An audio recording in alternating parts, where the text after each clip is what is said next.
Hi everyone, welcome back to Whiteboard Circuit, and I'm here again today to talk about a new business term. And the term is bottleneck. If you haven't watched the other videos in the business terms playlist, go ahead and click the playlist right here above and learn all the business terms so you can be the smartest in the room. So today, very short video on a business term called bottleneck. Now, of course, this isn't just a business term, it's used all over the place. But what is a bottleneck, literally? Well, a bottleneck is essentially the neck of a bottle. So when we have a water bottle, let's say this is our water bottle, this kind of part right here is called the bottleneck. It's the part where everything goes in. Like the entire bottle kind of converges onto a point. So it's the thinnest bottle.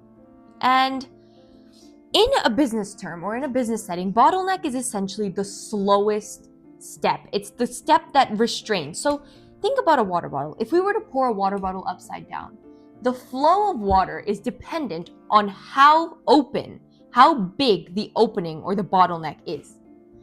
On a hose, if you have a hose of water and you squeeze the hose, you are creating resistance. You are creating a bottleneck which slows or stops or creates resistance.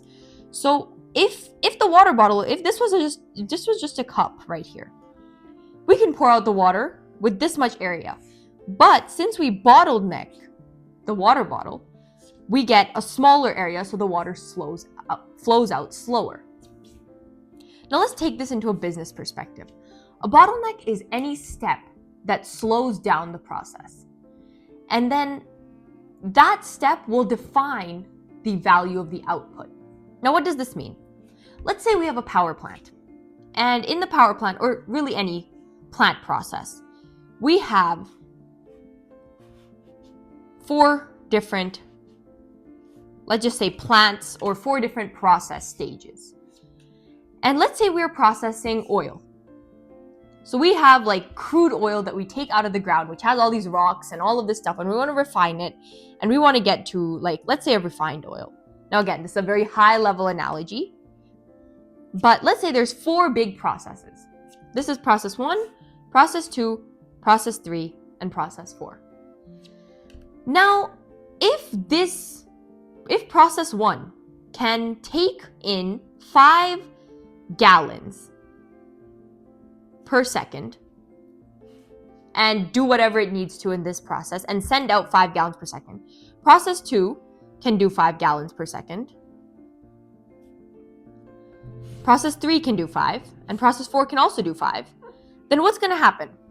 We put in oil at 5 gallons per second, and our refined output is also 5 gallons per second. So every second we get 5 gallons of refined oil.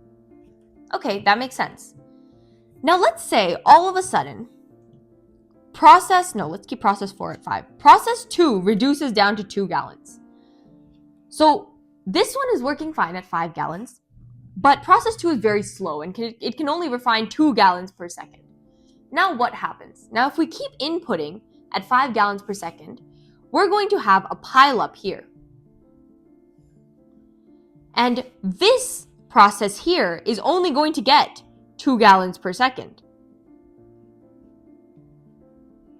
And then this one is going to inevitably, even if the process works at 5 gallons per second, since it's only getting a 2 gallons per second input, it's going to turn into 2 gallons per second.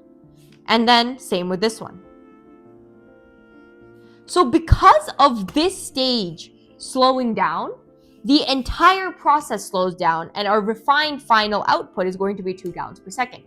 So in that case, this stage right here is our bottleneck. If process 1 was the slowest, that would be the bottleneck. In any of these cases, the slowest step would be considered a bottleneck. So that was a pretty quick explanation. I hope that makes sense. If you enjoyed this video, press that thumbs up button and the subscribe button. And thank you for watching. Bye!